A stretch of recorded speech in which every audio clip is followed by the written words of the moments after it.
بقعد اطبخها بالساعات وانا بخلصها بنص ساعه. ليه؟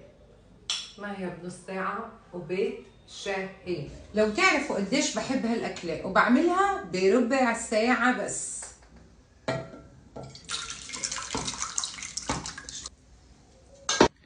ويا صباح الخير، كيفكم احبائي؟ اشتقت لكم كثير.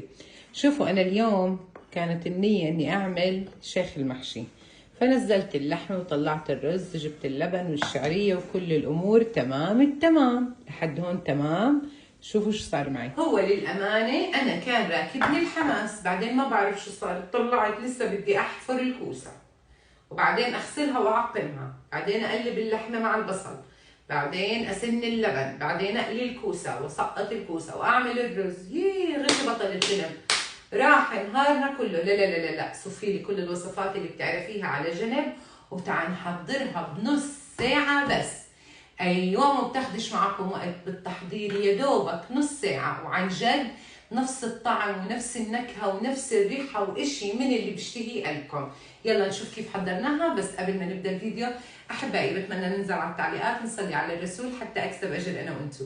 اللهم صل وسلم وبارك عليك يا حبيبي يا رسول الله. ايضا تحطوا لي لايك لهذا الفيديو فضلا ليس امرا، هذا لو شايفين انه انا كملك بستحق اللايك. ونقول بسم الله ونبدا.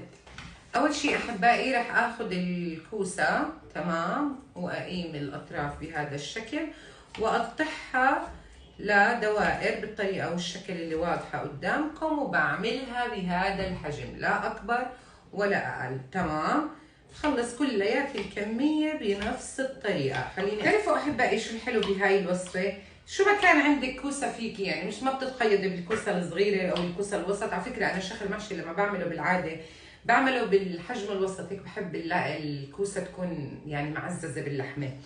بس هاي شو ما عندك يعني ما بتفرق، عرفتوا؟ كبيره صغيره بتقطعيها دوائر وبتكملي وصفتك عادي جدا. تمام، هلا هي كمان ما بتاخذ كميه كوسه كبيره وكمان ما بتاخذ كميه لحمه كبيره، عرفتوا؟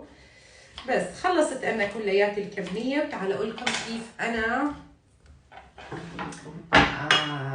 بعقم الخضره بالعامه. يعني بحطها بطبق وراح اضيف عليها معلقه كبيره من الملح، كبيره تمام، معلقه كبيره من الخل، وبغمرها بمي جايه من الحنفيه لمده 10 دقائق. بعد هيك بغسلها كويس تمام وبشطفها وبستخدمها على طول. انا هيك بنقع كل الخضره كلها، وبعد ما غسلتها ونشفتها كتير منيح بمقلب ضيف شي 3-4 معالق من الزيت النباتي، وببدأ اني اقلب فيها لتاخد معي هيك لون اشقر جميل.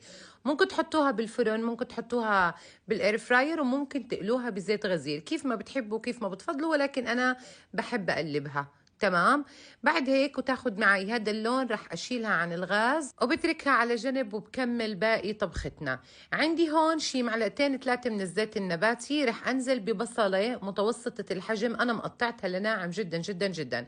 ببدا اني اشوح بالبصل وبخلي البصل ياخد معي لون. بمجرد ما دبلت معي البصل على طول بنزل بتقريبا ربع كيلو من اللحمه، اكثر شوي. تمام، واستخدموا اللحمة اللي بتحبوها بتفضلوها، إن كانت عجل إن كانت خروف كيف ما بتحبوا.